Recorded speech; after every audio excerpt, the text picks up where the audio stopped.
Senator John Kennedy questioned Governor Greg Abbott's border spending in a high-stakes hearing, and Abbott fired back. With a record that stunned the room, it started quiet. Routine oversight, testimony, papers, laptops.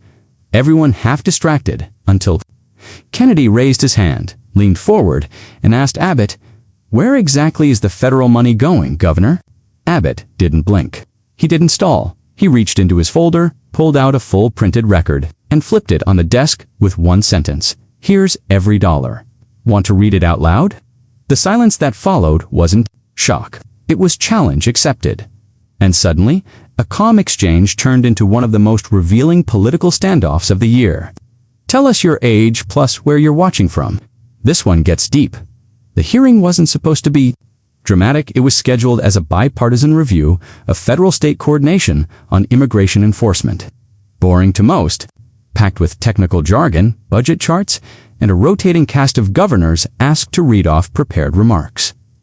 Governor Greg Abbott had done this before. He showed up in a Navy suit, crisp tie, binder in hand, no staffers hovering, just two aides in the gallery rows behind him. He expected routine questioning, 5-minute slots, polite exchanges, surface-level critiques. But John Kennedy wasn't there for surface. He sat 2 seats down from the chairman, glasses low, pen tapping gently against the desk as Abbott delivered his remarks. Abbott's tone was firm but steady. The crisis at our southern border has reached levels never seen before. The state of Texas has borne the burden of federal inaction. We have deployed thousands of officers, invested in infrastructure, and absorbed costs the federal government promised to share. Most senators nodded along, scribbled notes, or pretended. Kennedy just watched. He didn't move when Abbott said federal failure. He didn't react when Abbott said state-funded emergency deployment, but when Abbott mentioned the $4.1 billion allocated to border initiatives over the last 3 years, Kennedy's eyes finally narrowed. The chair wrapped Abbott's time with the usual scripted transition. "We thank the governor for his leadership and testimony, Mr. Chairman," Kennedy cut in, his voice slow but pointed. "I've got one question before we all move on." The room settled. Kennedy turned toward Abbott.com, and "Surgical Governor, you've said that federal support for border security has been insufficient. But when Congress authorized emergency block grants for that exact purpose, Texas reported that nearly 30% of those funds were reclassified under administrative infrastructure costs." He paused, letting the phrase settle. "Can you help me understand what part of the border is administrative infrastructure?" Abbott didn't flinch, but his aide in the second row sat up straighter. Kennedy wasn't asking about policy. He was asking about receipts. Abbott adjusted his mic. "Senator, border operations aren't just boots and barriers. They require command centers, data sharing, rapid deployment systems," Kennedy interrupted, not rudely, but with precision. "And do those command centers cost more than boots? Because your own expenditure breakdown shows a 3-to-1 ratio of office costs to tactical response spending. In year 2 of the allocation." Now Abbott looked directly at him. "That's a misread. The ratio you're citing includes regional deployment sites and mobile surveillance units, not cubicles." Senator Kennedy nodded. "Fair enough, but then why does the vendor ledger list $24 million for strategic development partners with no deliverables attached in your Q3 report?" The room shifted. No yelling, no scandal, just paper math. Quietly placed under a spotlight, Abbott tapped his binder. "Would you like to read the deliverables, Senator? I've got all of them alphabetized and time-stamped." Kennedy smiled. "Slightly. That's mighty neighborly of you." The chair jumped in, trying to keep things smooth. "Let's allow Governor Abbott to provide that documentation for the full record. Already brought copies," Abbott said. He pulled out a slim blue folder, passed it to a clerk. "Every dollar, every vendor, every line. If anyone wants to see where the money went, it's right here." Kennedy leaned back slightly, flipping through the copy handed to him. He didn't look surprised, because this wasn't a trap, it was a test, and Abbott had come prepared to pass it. The other senators didn't say much, but their faces said everything. What had looked like a generic hearing just became a real confrontation. Not of ideology, but of accountability. The binder didn't look like much at first. Navy blue, spiral bound, no logo. No glossy cover or campaign insignia, just a sticky tab with one word scrawled in block ink. Border allocations minus 3-year report, but inside it, firepower. Governor Greg Abbott hadn't just brought notes, he'd brought receipts, publicly filed and updated to the current fiscal quarter. And the moment it landed on the dais, everything changed. Kennedy flipped open the binder casually. First tab, color-coded expenditure charts. Second, real-time personnel maps from Operation Lone Star. Third, breakdown of federally matched grants, categorized by function, infrastructure, personnel, surveillance, legal response, migrant care. Kennedy paused, ran his finger down a column. You've got $86.4 million tagged under forward operating stations here. What's the breakdown on that line? Abbott didn't miss a beat. Page 12. It's itemized by region. You'll see $28 million went to build modular command centers in Del Rio, Eagle Pass, and FAR. The rest was for maintenance, solar redundancy, and multi-agency communications grids. Kennedy flipped. He wasn't challenging, not yet. He was verifying, and the numbers matched. Even the aides in the back started whispering, realizing what was unfolding. This wasn't a politician bluffing with talking points. Abbott came to a Senate oversight hearing with a full audit report in his pocket. Kennedy tapped his glasses, nodded once, and this $19.7 million under federal coordination software. That's the SNCOM system Texas designed after data lag reports Abbott. Correct? Our own Department of Public Safety couldn't wait for another year of federal delays. We built our own coordination portal. We even invited CBP to use it. They haven't accepted. That hit hard. One of the senators scribbled something. Another looked at a staffer as if to ask, "Is that true?" Kennedy kept turning pages. Then he stopped near the back. Clipped to the final tab was a fold-out map, oversized, laminated, dated just 2 weeks ago. Kennedy lifted it slowly and unfolded it across his section of the desk, a large-scale, tactical view of the Texas-Mexico border marked with icons, arrows, funding allocations, and patrol metrics by district. He glanced at Abbott. "You brought a knob." Abbott nodded, steady. "I brought clarity." The room was still, because this wasn't some abstract debate about border politics. It was a visual proof of work. Kennedy, usually the man delivering the unexpected punchline, now sat across from a governor who had come with more ammo than anyone expected, and that's when Abbott added the final turn. "Senator Kennedy, I respect your scrutiny. You asked where the money went. Here's every dollar. If you'd like to quiz me line by line, I cleared my afternoon. Not smug, not sarcastic, just ready." The tension in the room shifted, not into conflict, but into respect. Kennedy closed the binder slowly, adjusted his pen, looked up, and then said something nobody expected. "I appreciate that, Governor. Most folks come in here with excuses. You came in here with math. No chuckles, no applause, just stillness. Because every person in that room, Republican, Democrat, aide, press, knew what just happened. A senator who built his brand on exposing fraud just met a governor who beat him to the evidence." Kennedy hadn't spoken for 2 full minutes. That alone was news. He just sat with the binder closed in front of him. The border map still unfolded beside it, his pen resting idle. Him to keep pressing. That's his pattern. Ask, expose, twist. But not this time. Instead, Kennedy leaned back, just slightly, and waited. Abbott noticed, and that's when he made a decision. Most witnesses never do. He answered the question that hadn't been asked yet. He cleared his throat, reached back into his stack, and pulled out a second folder, thinner than the first. Red cover, gold seal on the corner. "Senator, I've sat through hearings like this before. There's always the assumption that red state governors throw taxpayer money at border issues without results." He tapped the cover of the new folder. "This is the 28-page record of arrests, drug seizures, migrant rescues, and cartel disruption directly attributed to state-funded operations since the Biden administration's policy rollback in 2021. Paused, then handed it to the clerk. "I brought this to because I knew you wouldn't ask for it. But I figured America deserves to hear it anyway." A low ripple passed through the press row, because what Abbott just did, without provocation, was flip the dynamic. He wasn't on defense anymore. He was narrating the accusation before it arrived. Kennedy finally moved.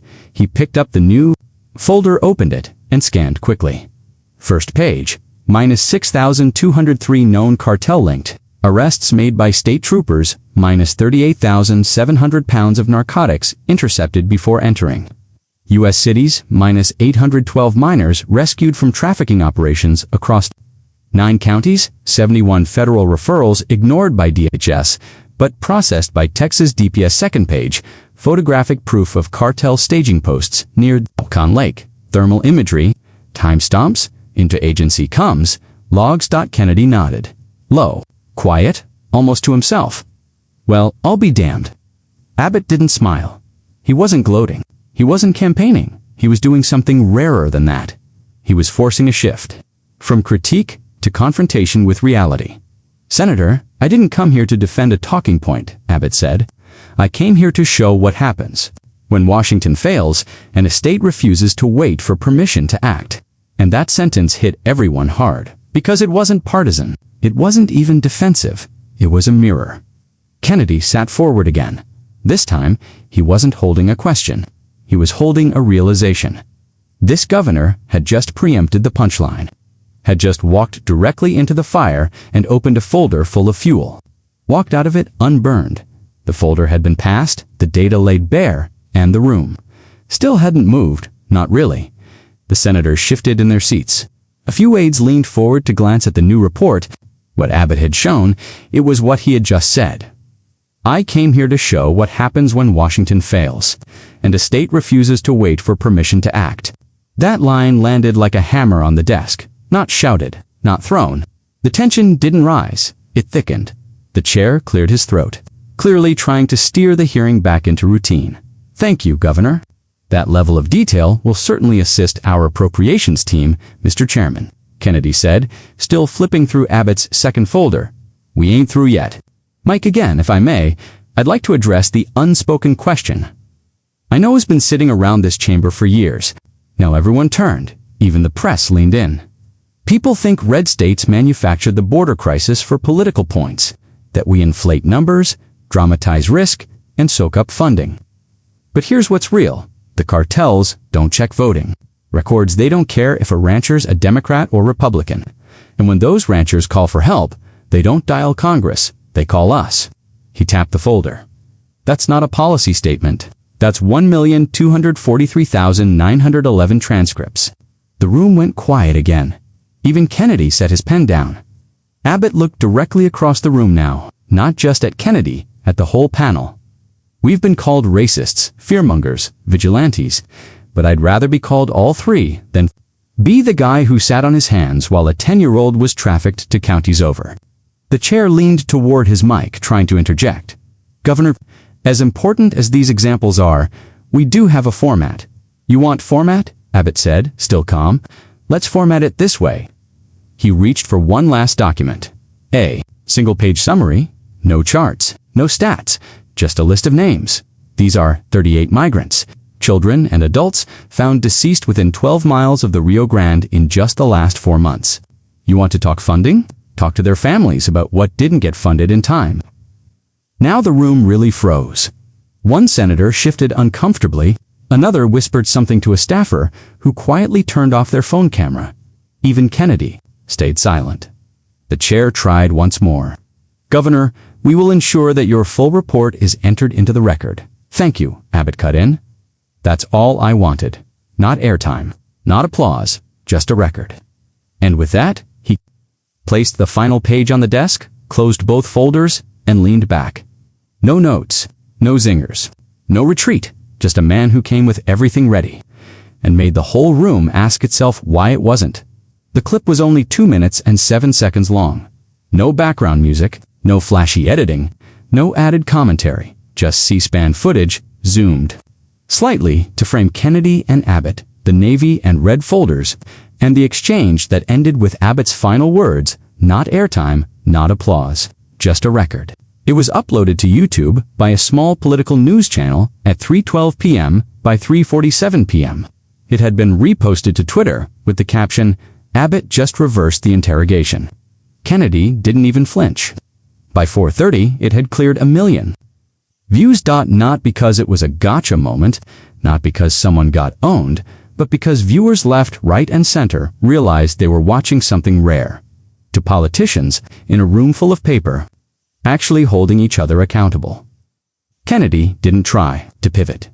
He didn't launch into a speech. He didn't do what every algorithm-pandering senator has been trained to do. He just sat back, tapped the edge of the folder, and said one sentence that no one expected. "I ain't here to win. I'm here to verify that line." It went everywhere. A TikTok version hit 2.8 million. Views in 6 hours, half of those from users under 30. The comments weren't angry. They weren't tribal. They were curious. Wait, is this what hearings are supposed to be like? This is the first time I've seen two people bring facts instead of sound bites. So Kennedy's not yelling, and Abbott brought charts. Is this real? Even late-night hosts paused. One called it the most sober exchange we've seen in years. Another joked, Kennedy usually leaves bodies. This time he found paperwork. But it wasn't a joke, because the clip flipped the narrative. Years, the media had painted every border debate as a shouting match. Red versus blue, Texas versus Washington, emotion versus statistics. But this was structure. Substance, and Abbott came with both. Behind the scenes, Kennedy's office received dozens of press requests, all asking if he had more questions, if he planned a follow-up, if he would challenge Abbott's figures. He declined all of them. No statements, no interviews, just one internal reply to a journalist who emailed him directly. He brought the numbers. I read them. That's what hearings are for. Not everything's a headline. That quote never got posted, because Kennedy's team never gave permission. But the journalist mentioned it anyway. Off record, in a radio segment, he didn't want the credit. He just wanted the facts to sit in daylight. And they did, because even those who hated Abbott's politics, who marched against his immigration laws, who voted against him in every cycle, were now saying, at least he brought the damn receipts. The clip wasn't viral because of tension. It was viral because of accountability. And Kennedy, he never sent a follow-up letter, never issued a statement. Can do is let the facts speak alone. 3 days passed. No new clip, no press conference, no viral escalation. But behind the scenes, everything was different. Inside Capitol Hill, even the most partisan offices were whispering the same thing. Abbott walked in with folders and walked out untouched. A Democratic strategist summed it up in a memo, circulated to donors. Our team was preparing for the usual Kennedy-style takedown. What happened instead was an unexpected audit and a rebuttal no one could counter. It wasn't admiration. It was acknowledgement.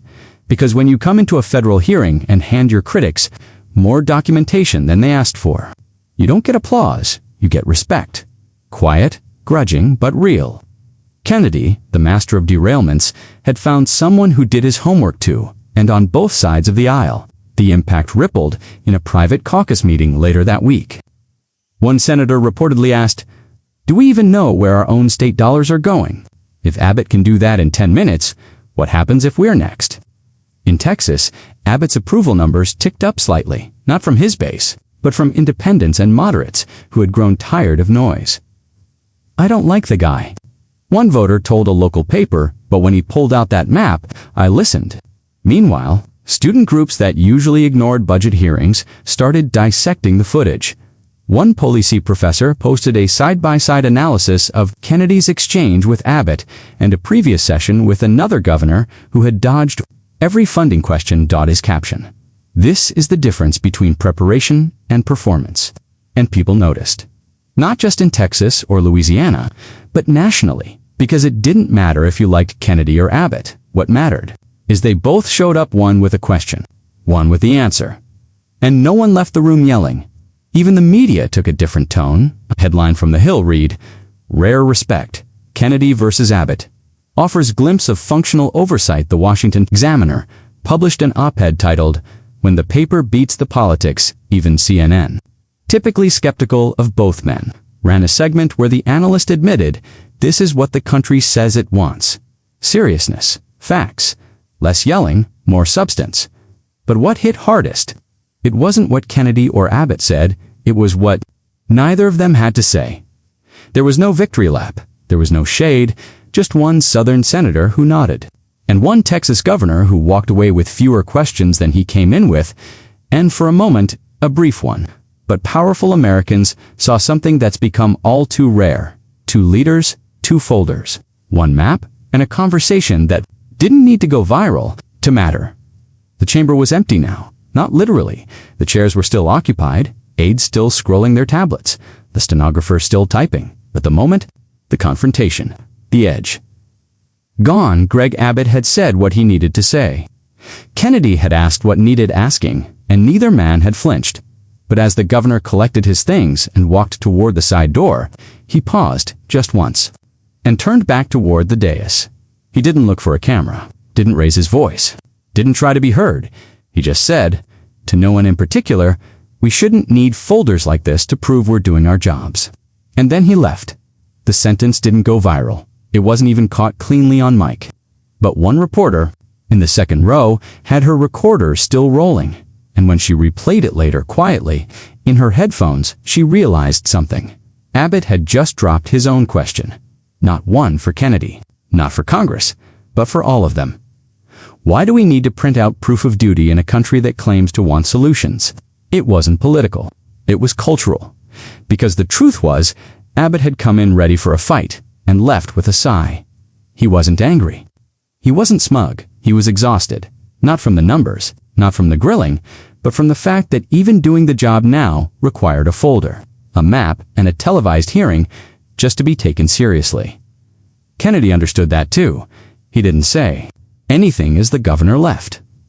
But later that night, long after the hearing had adjourned, one of his staffers caught him staring at the binder again. Flipping through the map, the staffer asked if he needed help sorting it for committee. Records.Kennedy didn't answer at first. Then he closed the folder gently and said, we didn't win anything today, but we might have reminded folks what grown-ups look like. And that line, that one sentence, it never made it to social media. Never made it into a run, but it made it into every briefing memo from that day forward. Because something shifted. In Washington that afternoon, not a landslide, not a revolution, just the memory of what it feels like when 2 people sit down and do their damn jobs. If more hearings felt like this one, serious, sharp, and honest hit like, subscribe, and tell us where you're watching from.